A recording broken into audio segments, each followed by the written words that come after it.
नमस्कार साथियों, एक बार फिर से स्वागत है आपका गोलगुरु एकेडमी के इस डिजिटल प्लेटफॉर्म पे। देखिए, अपनी एक सीरीज चल रही थी करंट अफेयर्स की, जो रेगुलर अपन 20 मई से अपन ने शुरू करी है और हमेशा चलेगी। बाय द वे, किसी दिन मिस होगी तो अपन 2 दिन का करंट अफेयर एक साथ पढ़ लेंगे। हमेशा करंट अफेयर्स चलेगी और ये राजस्थान में होने वाली तमाम भर्तियों के लिए अत्यंत महत्वपूर्ण है। साथ ही साथ मैं तो ये कहता हूँ कि इंडिया में भी यदि आपको एग्जाम की तैयारी कर रहे हैं तो उनके लिए भी अति महत्वपूर्ण रहने वाली है। तो आपका काम क्या है, इस क्लास को शेयर करना और कमेंट के माध्यम से बताना कि क्लास कैसी लगी, और लाइक जरूर करना है भाई। सबसे पहले अपने टेलीग्राम चैनल से जुड़ जाइए ताकि आपको हर अपडेट का पता रहे। जैसे कोई इंपॉर्टेंट फैक्ट हो गया, कोई योजना है जिसके बारे में सवाल बन सकते हैं, तो यहाँ पर ये फैक्ट आपको डाले जाते हैं। इस क्लास की पीडीएफ प्राप्त करने के लिए जो है, प्ले स्टोर से जाके अपना जो एप्लीकेशन है गोलगुरु एकेडमी, इसको डाउनलोड कर लीजिएगा। यहाँ पर आपको निःशुल्क रूप से ये पीडीएफ मिल जाएगी। ठीक है, कमेंट बॉक्स में ये भी बताना कि ये फॉर्मेट आपको कैसा लगा। जो भी करंट अफेयर्स से संबंधित डेली का अपडेट होता है वो सारा अपन कवर करेंगे। तो देखते हैं भाई, शुरुआत करते हैं। ज़्यादा समय आपका लेंगे नहीं, क्योंकि हर दिन का करंट अफेयर्स है। तो मेरा ये मकसद रहेगा कि इसको कम से कम 20 से 25 मिनट में कंप्लीट किया जाए। तो आज की विशेष सूची क्या रहने वाली है? खेल जगत से संबंधित जो सवाल है वो अपन पढ़ेंगे। विज्ञान एवं रक्षा से संबंधित, अर्थव्यवस्था और राजस्थान विषय से संबंधित जितने भी सवाल बनते हैं। सबसे पहले ईस्ट बंगाल। ईस्ट बंगाल ने क्या किया भाई? ईस्ट बंगाल ने आईएसएल प्रतियोगिता जो है 2025-26, इसमें ये चैंपियन बनी है भाई। ठीक है, ये जो है राष्ट्रीय लीग का खिताब जीता है इसने। देख लेते हैं। 21 मई को कोलकाता में ये फाइनल मैच खेला गया था। ईस्ट बंगाल ने किसको हराकर? इंटरकाशी को हराकर। इंटरकाशी को हराकर कैसे हराया? 2-1 से हराया। 2-1 से ईस्ट बंगाल ने इंटरकाशी को हराकर आईएसएल प्रतियोगिता 2025-26 का खिताब अपने नाम किया। ईस्ट बंगाल ने ये 22 साल बाद खिताब अपने नाम किया भाई। 2004 के बाद में आईएसएल चैंपियनशिप 2025-26 में ईस्ट बंगाल चैंपियन बना है। किसको हराकर? इंटरकाशी को। ये किसकी टूर्नामेंट है भाई? फुटबॉल की टूर्नामेंट है, ये भी याद रखना। अब देखो, खेल जगत से ही अगला सवाल है विराट कोहली। विराट कोहली हाल ही में अपन बात करें तो ये चर्चा में इसलिए रहे हैं क्योंकि आईपीएल से सबसे ज्यादा धन कमाने वाले कोई खिलाड़ी बने ना, तो वो बने हैं आपके विराट कोहली। इन्होंने कितना आईपीएल से कुल मिला के 230 करोड़ से अधिक धन प्राप्त कर लिया है। 230 करोड़ से अधिक धन सिर्फ आईपीएल से प्राप्त कर लिया है। विराट कोहली से संबंधित खास बात यह है कि ये 2008 से, जब से आईपीएल शुरू हुआ है तभी से लेके आज तक ये रॉयल चैलेंजर बेंगलोर नामक टीम से ही जुड़े हुए हैं। ये आईपीएल जो है 2008 में शुरुआत होती है इसकी, और राजस्थान रॉयल्स इसका पहला चैंपियन बनता है भाई। उस समय कप्तान कौन थे? शेन वारन थे, जो वर्तमान दुनिया में ही नहीं है। आईपीएल कमाई की बात करें तो पहले विराट कोहली रहने वाले हैं, दूसरे रोहित शर्मा, और तीसरे एमएस धोनी, बोले तो महेंद्र सिंह धोनी। तीनों ही ऐसे खिलाड़ी हैं जो भारत के पूर्व कप्तान रह चुके हैं। वर्तमान में कप्तान वनडे और टेस्ट की बात करें तो कौन है? वो है आपके शुभमन गिल, और टी20 के है सूर्य कुमार यादव। अब देखो, अगला सवाल भी अरुंधति चौधरी से संबंधित है, मतलब खेल से संबंधित है। कॉमनवेल्थ गेम्स 2026 के लिए भारतीय टीम में इनको चुना गया है। मतलब कॉमनवेल्थ गेम 2026 जो आयोजित होंगे, इसमें कोटा की अरुंधति चौधरी को भारतीय टीम में जगह मिली है भाई। किसमें? भारतीय टीम में इसको जगह मिली है। और यहाँ पे ये देखो सिंबल देख रहे हो, मतलब ये क्या है? मुक्केबाज है भाई। कहाँ की है? कोटा की है। क्या है? बॉक्सर है। तो कोटा की बॉक्सर अरुंधति चौधरी को कॉमनवेल्थ गेम्स 2026 में भारतीय टीम में जगह मिली है। और ये कौन से किलोग्राम में शामिल हुई है? 70 किलोग्राम वर्ग में। कौन से? 70 किलोग्राम वर्ग में। कॉमनवेल्थ गेम 2026 के बारे में जो इंपॉर्टेंट तथ्य हैं उनको भी पढ़ लेते हैं। ये देखिए, अपनी क्लास जो है हमेशा एक समाचार की तरह होगी। जैसे बुलेटिन चलता है ना, उस तरीके से हमेशा समाचार होंगे। ये राजस्थान से संबंधित समाचार, भारत और विश्व से संबंधित सारे समाचार जो दिन भर में घटते हैं आपको एक जगह हम मिलेंगे गोलगुरु एकेडमी पे। ठीक है भाई। तो देखो, कॉमनवेल्थ गेम 2026 की बात करा तो स्कॉटलैंड यूरोप को एक देश है, एक ही जगह है, ग्लासगो। स्कॉटलैंड के ग्लासगो में कॉमनवेल्थ गेम 2026 होंगे भाई। ये जुलाई अगस्त में होंगे भाई। जुलाई अगस्त में होंगे, मतलब जो चौमासा है ना उस समय ये टूर्नामेंट आयोजित होगी 23 जुलाई से 2 अगस्त। 23 जुलाई से 2 अगस्त। और ये अरुंधति चौधरी है, 70 किलोग्राम वर्ग में महिला बॉक्सर है जो भाग लेगी। इसके कोच कौन है? अशोक गौतम है। पूछ लेते हैं भाई, कई बार ध्यान रखिए भाई। ये देखो, राजस्थान की ऐसी पहली बॉक्सर है जो कॉमनवेल्थ गेमों में जा रही है भाई। कॉमनवेल्थ खेलों में राजस्थान की पहली बॉक्सर होगी अरुंधति चौधरी भाग लेने वाले। अगला सवाल भी खेल जगत से है। तो विराट कोहली, अरुंधति चौधरी के बाद मोनिका जाखड़ को पढ़ते हैं भाई। मोनिका जाखड़ जो है शूटिंग में कांस्य पदक जीता है। किसमें? शूटिंग में कांस्य पदक जीता है। कौन सी शूटिंग में? देखो 24वीं कुमार सुरेंद्र मेमोरियल शूटिंग प्रतियोगिता। कौन सी? 24वीं कुमार सुरेंद्र मेमोरियल शूटिंग प्रतियोगिता। कहां पर? मध्य प्रदेश के भोपाल में। कहां पर? मध्य प्रदेश के भोपाल में आयोजित हुई थी और इसमें जयपुर की मोनिका जाखड़ ने जो है कांस्य पदक हासिल किया था। जयपुर की मोनिका जाखड़ कांस्य पदक प्रतियोगिता कौन सी? 24वीं कुमार सुरेंद्र मेमोरियल शूटिंग प्रतियोगिता। कहां पर? भोपाल में। अगला सवाल भी है भाई, देखो खेलों से संबंधित है, ये पैरा खेलों से संबंधित है। श्याम सुंदर स्वामी, नाम क्या? Shyam Sundar Swami. Para Asian games, para Asian games 2026, इनका चयन भी भारतीय टीम के लिए हुआ है भाई। तो राजस्थान के पैरा तीरंदाज श्याम सुंदर स्वामी का चयन पैरा एशियन गेम्स 2026 के लिए भारतीय तीरंदाजी टीम में हुए। कमेंट बॉक्स में बताना ये राजस्थान में कहां से है। श्याम सुंदर स्वामी राजस्थान में कहां से संबंध रखते हैं? तो आयोजन स्थल की बात करें तो 2026 का जो पैरा एशियन गेम्स है ना, ये जापान में होगा भाई। कहां पर होगा? जापान में होगा, जापान में होगा, जापान में होगा। चंद्रयान 3 की बात करें तो देखो चंद्रयान 3 को हाल ही में गोडार्ड एस्ट्रोनॉटिक्स अवार्ड 2026 मिला है भाई। चंद्रयान जो भारत का मिशन था, इसको गोडार्ड एस्ट्रोनॉटिक्स अवार्ड 2026 दिया गया है। ये किसके द्वारा? तो अमेरिका के एक प्रतिष्ठित एरोस्पेस संस्थान जो है ना, उसने अपना गोडार्ड एस्ट्रोनॉटिक्स अवार्ड 2026 जो है भारत के चंद्रयान मिशन 3 को दिया है। किसको? भारत के चंद्रयान मिशन 3 को गोडार्ड एस्ट्रोनॉटिक्स अवार्ड 2026 मिला है। किस कारण मिला है? अगस्त 2023 में चंद्रयान 3 ने चंद्रमा के दक्षिणी ध्रुव पर सफल लैंडिंग की थी, इस कारण ये पुरस्कार दिया गया है। ठीक है, ये उपलब्धि हासिल करने वाला भारत दुनिया का पहला देश बना था भाई, चंद्रमा के दक्षिणी ध्रुव पर लैंडिंग करवाने वाला, ये भी याद रखना। अब देखो सूर्यास्त्र रॉकेट सिस्टम, इसका सफल परीक्षण हुआ है भाई। सूर्यास्त्र रॉकेट सिस्टम, कौन सा सिस्टम? सूर्यास्त्र rocket system. कब है? अभी 2 4 5 6 दिन पहले की बात है। 18 से 19 मई 2026 को कौन से बंगाल की खाड़ी के तट पर स्थित ओडिशा जो राज्य है, ओडिशा राज्य, इसके चांदीपुर में सूर्यास्त्र रॉकेट सिस्टम का सफल परीक्षण किया गया है। इसकी मारक क्षमता की बात करें तो देखो ये 150 से 300 किलोमीटर तक क्या कर सकती है? मारक कर सकती है। 150 से 300 kilometre Suryastra rocket system Odisha Chandipur. ठीक है, ये सटीकता के लिए जानी जाती है भाई, सटीकता के लिए जानी जाती है। पुणे की एक निजी कंपनी जो है उसके द्वारा इसका निर्माण किया गया। तो सूर्यास्त्र रॉकेट सिस्टम जो है कहाँ की कंपनी? पुणे की कंपनी, उसके द्वारा, और इसका परीक्षण चांदीपुर ओडिशा। तो क्या याद रखोगे? सूर्यास्त्र रॉकेट सिस्टम, इसका सफल परीक्षण कहाँ पर? ओडिशा के चांदीपुर में। कब? मई 2026 में। मारक क्षमता 150 से 300, पुणे की एक निजी कंपनी ने इसका निर्माण किया। अगला सवाल, वायु अस्त्र 1, ये क्या है भाई? ये एक ड्रोन है। ये क्या है? एक ड्रोन है। नाम क्या? वायु अस्त्र 1। वायु अस्त्र 1 ये कामिकाजे ड्रोन है भाई। कामिकाजे का मतलब होता है आत्मघाती। ये जाता है आत्मघाती। अरे वो जावे और आगले के बची टेके खुद ही खत्म और आगले ने भी खत्म, तो आत्मघाती है। नाम क्या है? वायु अस्त्र 1। इसका सफल परीक्षण कहाँ? पुणे स्थित रक्षा कंपनी। इसका भी निर्माण किसने किया है? पुणे की निबे लिमिटेड। निबे लिमिटेड द्वारा विकसित स्वदेशी लोटरिंग म्यूनिशन सिस्टम वायु अस्त्र 1, मतलब लोटरिंग म्यूनिशन सिस्टम वायु अस्त्र 1 जो है, इसका सफल परीक्षण आपके कहा? राजस्थान से। तो ये इंपॉर्टेंट अधिक हो जाता है भाई उससे, जो उड़ीसा के चांदीपुर से जिसका परीक्षण कर रहा है उससे ज्यादा ये इंपॉर्टेंट हो जाता है। तो वायु अस्त्र 1 का परीक्षण अपने राजस्थान के जैसलमेर स्थित पोखरण फील्ड फायरिंग रेंज से इसका सफल परीक्षण किया गया था। इसकी क्षमता कितनी है भाई? ये देखो 100 किलोमीटर दूर तक क्या कर सकता है? अपना शिकार कर सकता है। तो 100 किलोमीटर दूर तक। और देख लेते हैं इसके बारे में कुछ चीजें। रेंज कितनी? 100 किलोमीटर तक है भाई। विस्फोट क्षमता मतलब 10 किलो से आगे ले जा सके। कितना? 10 किलो विस्फोट 100 किलोमीटर तक ले जा सके, और नाइट स्ट्राइक भी कर सके भाई, और रात में भी हम लोग कर सके। इंफ्रारेड कैमरा लेस एकदम, और हाई एल्टीट्यूड क्षमता है इसकी। ठीक है, कामिकाजे का मतलब हो गया ये खुद ही टारगेट करता है, खुद जाके भस्म हो जाता, आत्मघाती है।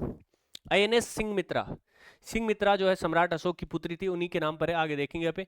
INS सिंह मित्रा की बात करें तो ये नई पीढ़ी का युद्धपोत है। क्या है? नई पीढ़ी का युद्धपोत है। Garden reach ship builders and engineering बोले तो GRSE ने कोलकाता में भारतीय नौसेना के लिए अगली पीढ़ी का पहला offshore patrol vessel INS Sanghamitra launch किया। तो इसका लॉन्च कहाँ? कोलकाता में। इसको कहाँ? कोलकाता में। तो 3 लॉन्चिंग क्षेत्र अभी अपन ने पढ़े हैं, एक तो कोलकाता, एक चांदीपुर उड़ीसा का, और एक पोखरण जैसलमेर का। ठीक है, तो तीनों अपन लास्ट में अपन इनका रिवीजन भी करेंगे। तो INS सिंह मित्रा, इसका सफल परीक्षण कहाँ से? कोलकाता, कोलकाता, कोलकाता। देख लेते हैं कितना लंबा है। 113 मीटर लंबा है और 3000 टन इसका वजन है। 3000 टन, 113 मीटर लंबा। क्या करेगा? तटीय सुरक्षा, समुद्री निगरानी, खोज बचाव, समुद्री डकैतों से सावधानी, ये रखेगा भाई। लॉन्च स्थल की बात करें तो GRSC शिपयार्ड जो है कोलकाता में, ये इसका लॉन्चिंग क्षेत्र है। सम्राट अशोक की पुत्री सिंह मित्रा के नाम पर इसका नाम रखा गया, शांति और शक्ति का प्रतीक माना गया है। देखिए बुलेटिन में आगे चलते हैं। अगला समाचार है, दुनिया का पहला AI आधारित जीन एडिटर। दुनिया का पहला AI आधारित जीन एडिटर कहाँ? नाम क्या है? Plant open CRI SPR1 plant open, इसका नाम है। दुनिया का पहला AI आधारित जीन एडिटर है। देखो भाई, देख लेते हैं किसने बनाया। ओडिशा के कटक में स्थित, सबसे पहली बात, केंद्रीय चावल अनुसंधान केंद्र कहाँ है? जो अनुसंधान केंद्र अपडेट रहता है, मतलब ट्रेंडिंग में रहता है, चर्चा में रहता है, उसका मुख्यालय पूछ सकते हैं। तो केंद्रीय चावल अनुसंधान केंद्र का मुख्यालय कहाँ है? ओडिशा के कटक में है। तो इसने दुनिया का पहला AI आधारित प्लांट जीन एडिटर बनाया है। इसका नाम प्लांट ओपन CRI SPR1 है। ये याद रखना। इससे होगा क्या? ये फसलों को बेहतर बनाने और बीमारियों से बचाने में मदद करेगा। जीन एडिटिंग का मतलब होता है भाई, आजकल कुछ भी पूछ सकते हैं, इसलिए कोई भी लाइन पीछे नहीं छोड़ेंगे। पौधों के DNA में बदलाव करके उन्हें ज्यादा मजबूत और उपजाऊ बनाने का कार्य ये करता है। देखिए शिक्षा से संबंधित है, डॉक्टर मनिंदर अग्रवाल। क्या नाम है? मनिंदर अग्रवाल है। इधर देखिए फोटो इनकी दे रखी है। मनिंदर अग्रवाल को फेलो घोषित किया है, फेलो चुना है। किसने? रॉयल सोसाइटी ने। देखो यहाँ लिखा हुआ है fellow of the royal society. कौन? ये नाम है मनिंदर अग्रवाल। मनिंदर अग्रवाल ये कहाँ के है भाई? देखो IIT कानपुर के डायरेक्टर माने गए हैं। IIT कानपुर के डायरेक्टर है और प्रसिद्ध कंप्यूटर वैज्ञानिक है। इनको ये अवार्ड किस लिए मिला है? सैद्धांतिक कंप्यूटर विज्ञान और गणित के क्षेत्र में योगदान के लिए।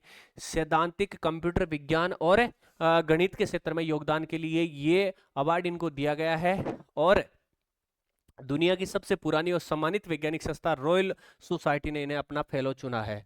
तो ये क्षेत्र भी याद रखना, कंप्यूटर और गणित के क्षेत्र में IIT कानपुर के डायरेक्टर ये है, रॉयल सोसाइटी फेलो चुना गया। नाम क्या? मनिंदर अग्रवाल। आगे चलते हैं भाई। RBI ने सरकार को दिए 2.86 करोड़ लाख रुपए। देखो लाख करोड़ रुपए, 286 लाख करोड़ रुपए दिए हैं। किसने दिए हैं? RBI ने। बैंकों का बैंक RBI कहलाता है भाई। आप कमेंट बॉक्स में बताना इसकी स्थापना कब हुई थी, क्या स्वतंत्रता से पहले हुई या बाद में हुई? तो 23 मई 2026 को रिजर्व बैंक ऑफ इंडिया ने केंद्र सरकार को कितने रुपए दिए? 2.86 लाख करोड़ रुपए दिए। क्यों दिए? RBI ने अच्छी कमाई किए थे, पिछले साल से ज्यादा दिए हैं इस बार, और इसलिए ज्यादा कमाई के कारण सरकार को ये लाभ दिया है। ठीक है, ये पैसा सरकार बुनियादी ढांचे, स्वास्थ्य और शिक्षा के क्षेत्र में खर्च करेगी। अगला सवाल बहुत इंपॉर्टेंट बन जाता है, क्योंकि पंचभद्रा रिफाइनरी हाल फिलहाल चर्चा में रही थी। इसके क्रूड वाला क्षेत्र जो है ना, वहां पर आग लगी थी और मोदी जी यहाँ आने वाले थे। उस आग के कारण मोदी जी ने अपना दौरा कैंसिल कर दिया था। इस कारण पंचभद्रा काफी सोशल मीडिया में चर्चा में रही थी। इसके अलावा इसका बजट भी बढ़ा दिया गया, इस कारण भी ये चर्चा में रही है।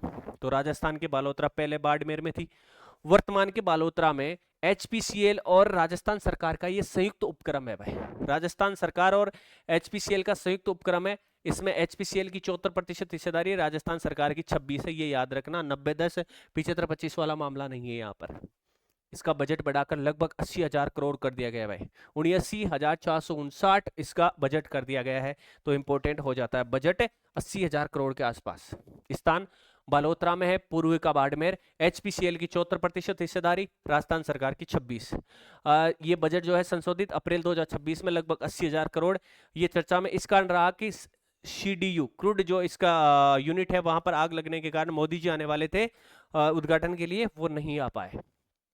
अब देखो अगला सवाल, जैसलमेर में डालमिया सीमेंट का नया प्लांट। सरकार ने मंजूरी दे दी है जैसलमेर के रामगढ़ में डालमिया सीमेंट का नया प्लांट। तो देखो भाई, जैसलमेर के रामगढ़ में डालमिया सीमेंट का नया प्लांट लगाने की राजस्थान सरकार ने मंजूरी दे दी। इस परियोजना का बजट काफी अच्छा है भाई, 3047 करोड़। 3047 करोड़ इसका बजट है। और इसको भूमि आवंटित हुई है 121.42 हेक्टर। 121.42 हेक्टर, बजट है 3047 करोड़। ठीक है भाई। उत्पादन कितना करेगा, इसकी वार्षिक क्षमता है 3.6 मिलियन टन, 3.6 मिलियन टन इसकी वार्षिक क्षमता है। अगला देखिए, राजस्थान औद्योगिक विकास नीति 2026 को मंजूरी।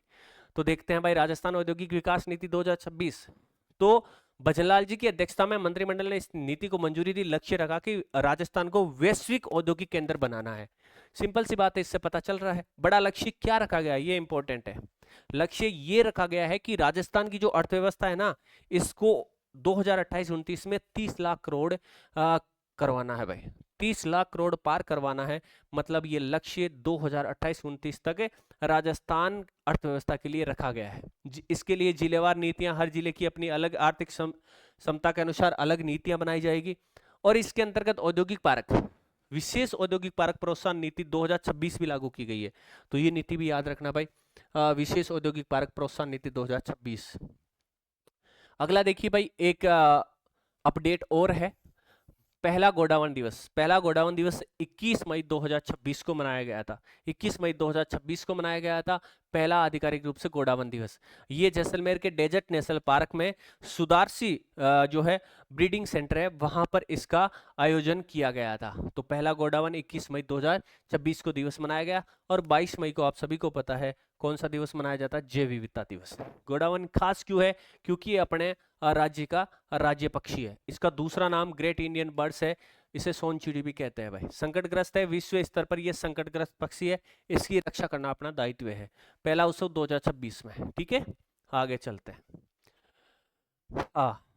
BWSSB बेंगलुरु जल आपूर्ति एवं सीवरेज बोर्ड को ग्लोबल वाटर समिट 2026 में टॉप 5 में स्थान मिला है भाई। Very very important. कौन सा बोर्ड है, बेंगलोर का जल बोर्ड है, इतना याद रखना भाई। बेंगलोर जल आपूर्ति एवं सीवरेज बोर्ड जो है, इसने अटलांटिक महासागर के पूर्वी तट पर स्थित देश है कि स्पेन, फ्रांस, पुर्तगाल, ये सारे देश है ना आसपास है। तो स्पेन के मैड्रिड में आयोजित ग्लोबल वाटर समिट 2026 जो कि 18 से 20 मई को आयोजित हुई थी, इसमें दुनिया की 5 टॉप जल उपयोगिताओं में जगह बनाई। किसने, बेंगलोर जल बोर्ड ने। याद रखना भाई, ये भारत का एकमात्र उपलब्धि हासिल करने वाला जल बोर्ड है। अब देख लेते हैं इसकी उपलब्धियों के बारे में। तो यूटिलिटी ऑफ द ईयर, तो ये बेंगलुरु का जल बोर्ड है, इसने यूटिलिटी ऑफ द ईयर सहित प्रमुख 3 श्रेणियों में दुनिया की टॉप 5 जगहों में अपना स्थान ग्रहण किया है। तो ठीक है भाई, 5 पिलर रणनीति जो है चर्चा में रही इसकी, जल संरक्षण, अपशिष्ट जल पुनर्चक्रण और सतत जल प्रबंध। 5 पिलर जो रणनीति है ये काफी चर्चा में रही, इस कारण इसको ये अवार्ड मिले। इसके अलावा कावेरी स्टेज 5, बेंगलोर का ये प्रोजेक्ट जो है पेयजल प्रोजेक्ट है, water project of the year में टॉप 5 में रहा। कावेरी स्टेज 5 ये भी किसका है, बेंगलोर का है। आगे देखिए भाई, जीवन ऐप और शतायु डैशबोर्ड लॉन्च। तो ये जीवन भाई डोकरू का है। किससे संबंधित है ये ऐप, ये वरिष्ठ जनों से संबंधित है भाई। तो केंद्रीय सामाजिक न्याय और अधिकारिता मंत्री, सबसे पहली बात, कौन से मंत्रालय के अंतर्गत इस ऐप को रखा गया है, तो केंद्रीय सामाजिक और न्याय अधिकारिता, केंद्रीय सामाजिक न्याय और अधिकारिता मंत्रालय के अधीनस्थ है। और इनके मंत्री जो है डॉक्टर वीरेंद्र कुमार ने वरिष्ठ नागरिकों के लिए ये जीवन ऐप और शतायु डैशबोर्ड लॉन्च किया है भाई। ठीक है, याद रखना। अब देखो जीवन, ये जो है इसकी फुल फॉर्म भी कई बार पूछ लेते हैं, तो आप रट लेना, देख लेना अच्छे से। इसमें क्या मिलेगा, बुजुर्गों को आपातकालीन सहायता मिलेगी, सरकारी योजनाओं की जानकारी एक जगह मिल जाएगी, इसके अलावा वृद्धाश्रम की जानकारी मिल जाएगी, मतलब लोकेशन इनकी मिल जाएगी, इनका विवरण मिल जाएगा। और हम तो दुआ करते हैं कि ऐसी स्थिति किसी भी बुजुर्ग की नहीं आए कि उनको इस ऐप पर वृद्धाश्रम ढूंढने पड़े। जैसे अपन अभी ईवी चार्जिंग के लिए स्टेशन ढूंढते हैं, वैसे वृद्धाश्रम ढूंढते हैं इस पर। तो हम तो यही कहते हैं कि भाई ऐसी स्थिति नहीं आए, अपनी स्थिति आएगी, अपना जब जमाना आएगा, इस उम्र में अपन पहुंचेंगे तब, क्योंकि सामाजिक मूल्यों का ह्रास हो रहा है, संस्कार खत्म हो रहे हैं। तो अपनी आने वाली जो पीढ़ियां हैं ना, वो हमें जरूर इस ऐप को यूज करना सिखा देगी अच्छे से। आगे देखिए भाई, आयुष्मान भारत डिजिटल मिशन, राजस्थान में इसकी यदि बात करें तो आयुष्मान भारत डिजिटल मिशन राजस्थान के हर जिले में मॉडल डिजिटल अस्पताल विकसित किए जा रहे हैं। इसके तहत, इस योजना के तहत, इस मिशन के तहत राजस्थान के हर जिले में मॉडल डिजिटल अस्पताल, राजस्थान के हर जिले में, हर जिले में, हर जिले में, और हर जिले में एक सरकारी और एक निजी स्वास्थ्य संस्थान को मॉडल फैसिलिटी चुना गया है। एक तो सरकारी और एक निजी को मॉडल फैसिलिटी के तौर पर चुना गया है। ये काम क्या करेगा भाई? ऑनलाइन रिकॉर्ड रखेगा, मरीज के स्वास्थ्य रिकॉर्ड डिजिटल रूप से सुरक्षित रहेंगे। ठीक है। एक 14 अंकों की विशिष्ट हेल्थ अकाउंट आईडी इसके अंतर्गत बनेगी। 14 अंकों की, कितने अंकों की? 14 अंकों की। कमेंट बॉक्स में बताना आधार कार्ड में कितने अंक होते हैं। स्कैन और शेयर, पर्ची और रिपोर्ट के लिए पेपरलेस सुविधा होगी भाई। यहाँ पर भी पेपर लीक क्योंकि ज्यादा हो रहे हैं ना पिछले 10-15 साल से, तो पेपरलेस की जगह पेपर लीक ना हमारा है, तो पर्ची और रिपोर्ट के लिए पेपरलेस सुविधा होगी। माटी कला, माटी कला देखो भाई, ये दीपावड़ा या घोड़ा दीप पर बनाने वाला मामला है, तो माटी कला बिचून में सेंटर ऑफ एक्सीलेंस खोला जाएगा भाई। तो जयपुर में है भाई ये बिचून, जयपुर अजमेर मार्ग में जाओगे तो बीच में है, जैसे अपन चलते हैं ना जयपुर से थोड़ा आगे तो बिचून आता है, तो ये जयपुर में है। जयपुर के बिचून में आधुनिक माटी कला सेंटर ऑफ एक्सीलेंस बनेगा भाई। मुख्य घोषणा यहाँ पर क्या की गई है?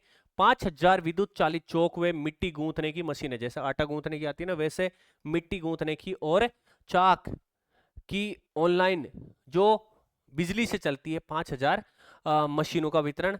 माटी कलाकारों के लिए आर्टिजन कार्ड जो है बनाए जाएंगे। आर्टिजन कार्ड जो है इन कलाकारों को मिलेंगे। इसके अलावा प्रजापत समाज की कुलदेवी जो है श्री यादे माता, श्री यादे माता का पनोरमा कहाँ बनेगा? बिचून में बनेगा, बिचून में बनेगा, बिचून में श्री यादे।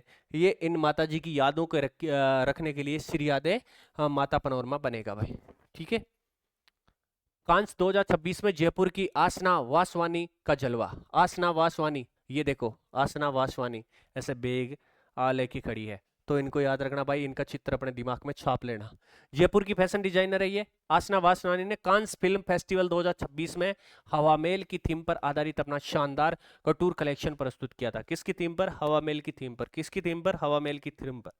इसका मुख्य आकर्षण ब्रास आर्मर है, जिसे भगवान श्री कृष्ण के मुकुट की आकृति से प्रेरणा लेकर 24 कैरेट गोल्ड फिनिश और पारंपरिक भारतीय कारीगरी से बनाया गया है।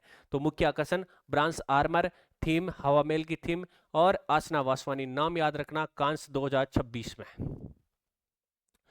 गोल्डन चेरियट दक्षिण भारत की शाही ट्रेन है भाई।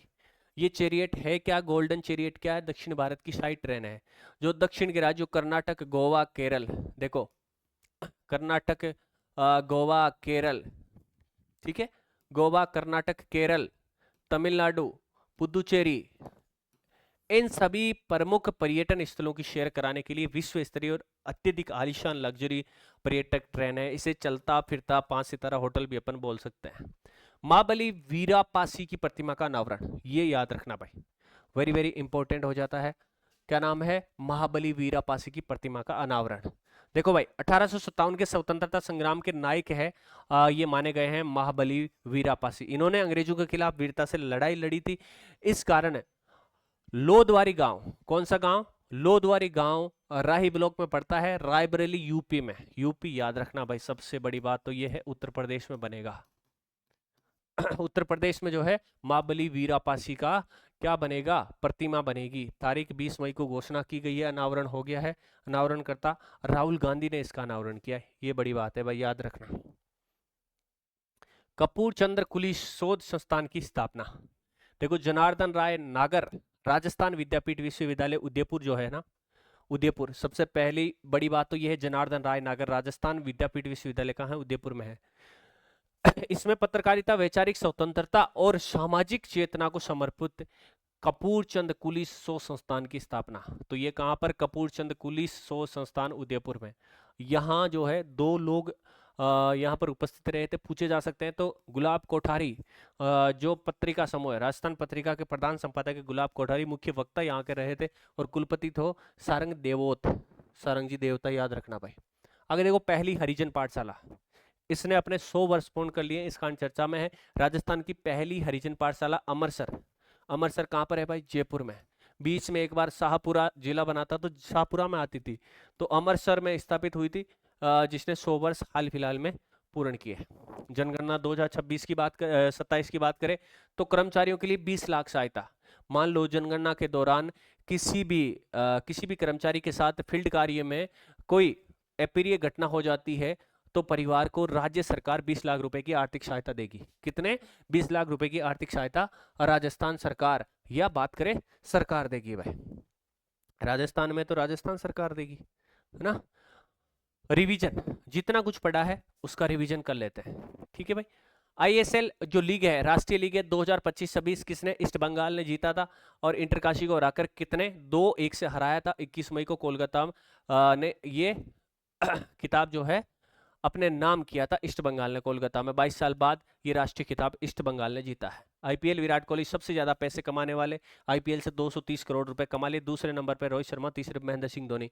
कॉमनवेल्थ गेम्स की बात करें तो कोटा की अरुंधति चौधरी जो है, इसने क्या करा है? भारतीय टीम में अपनी जगह बनाई है और राजस्थान की ये पहली महिला बॉक्सर है।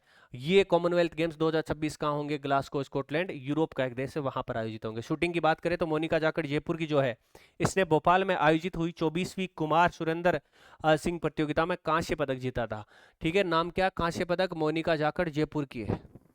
आगे देखिए, चंद्रयान 3 गोडार्ड एस्ट्रोनॉटिक्स अवार्ड 2026, चंद्रमा के दक्षिणी ध्रुव पर लैंडिंग के कारण, ये लैंडिंग अगस्त 2023 में चंद्रयान मिशन 3 ने की थी, इस कारण ये जो है अवार्ड मिला है।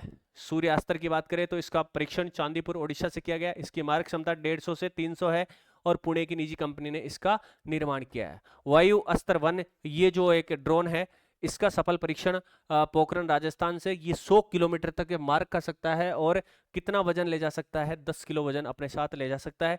निम्बे लिमिटेड पुणे की कंपनी ने इसका निर्माण किया था। आईएनएस संघमित्रा की बात करें तो जीआरएसी कोलकाता से इसका परीक्षण किया गया। मतलब लॉन्चिंग स्थल कौन सा? कोलकाता। 113 मीटर लंबा और 3000 टन ये भारी है, ठीक है भाई। आगे देखिए, आरबीआई ने 2.86 लाख करोड़ रुपए भारतीय सरकार को, केंद्र सरकार को दिए हैं लाभांश के रूप में। पंचभद्रा रिफाइनरी की बात करें तो इसका बजट बढ़ा के लगभग 80,000 कर दिया गया है। अभी ये आग लगने के कारण चर्चा में रही थी। मोदी जी ने दौरा करना था लेकिन कैंसिल कर दिया। डालमिया सीमेंट जैसलमेर के रामगढ़ में 3047 करोड़ की लागत से ये प्रोजेक्ट, ये यहाँ पर प्लांट लगेगा और इसकी क्षमता वर्ष में कितनी है? 3.6 मिलियन टन है भाई, ठीक है। औद्योगिक नीति 2016-26 की बात करें तो इसमें लक्ष्य रखा गया है 2028-29 तक राजस्थान की अर्थव्यवस्था को 30 लाख करोड़ के पार पहुंचाना। गोडाउन दिवस 21 मई को पहला जैसलमेर में मनाया गया था, ठीक है भाई। माटी कला की बात करें तो बिचून में सेंटर ऑफ एक्सीलेंस, जिसमें 5000 इलेक्ट्रॉनिक मशीनें बांटी जाएगी और आर्टिजन कार्ड भी मिलेगा और श्रीयादे माता का पनोरमा भी यहाँ पर बनेगा। श्याम सुंदर स्वामी की बात करें तो पैरा तीरंदाज है, पैरा एशियन गेम्स 2026 में भारतीय टीम में चुने गए हैं, जो कहाँ पर होंगे? जापान में होंगे। हरिजन पाठशाला अमृतसर जयपुर में 100 वर्ष इसने पूर्ण कर लिए हैं। प्लांट ओपन CRI SPR1 की बात करें तो दुनिया का पहला AI आधारित जीन एडिटर है। ये कटक ओडिशा स्थित केंद्रीय चावल अनुसंधान द्वारा विकसित किया गया है। प्रोफेसर मनिंदर अग्रवाल की बात करें तो IIT कानपुर के निदेशक माने गए हैं। रॉयल सोसाइटी ऑफ फेलो इनको चुना गया है कंप्यूटर विज्ञान और गणित के लिए। जीवन ऐप वरिष्ठ नागरिकों के लिए है, डॉक्टर वीरेंद्र कुमार द्वारा लॉन्च है, ठीक है भाई। BWSSB ग्लोबल वाटर समिट 2026 जो है बेंगलुरु के जल बोर्ड को मिला है। ये मैड्रिड में आयोजित हुआ था, टॉप 5 में जगह बनाई थी। भारत का एकमात्र जल बोर्ड है ये बेंगलोर वाला। आज के सभी करंट अफेयर्स के लिए अच्छे से याद आपने कर लिए होंगे। ये खूबसूरत क्लास, छोटी सी प्यारी सी क्लास आप लोगों के लिए रामबाण साबित होगी। ऐसे ही हमेशा एक रामबाण औषधि आपको मिलेगी। आज के लिए इतना ही, मिलते रहेंगे, कल मिलेंगे। धन्यवाद, जय हिंद, जय भारत।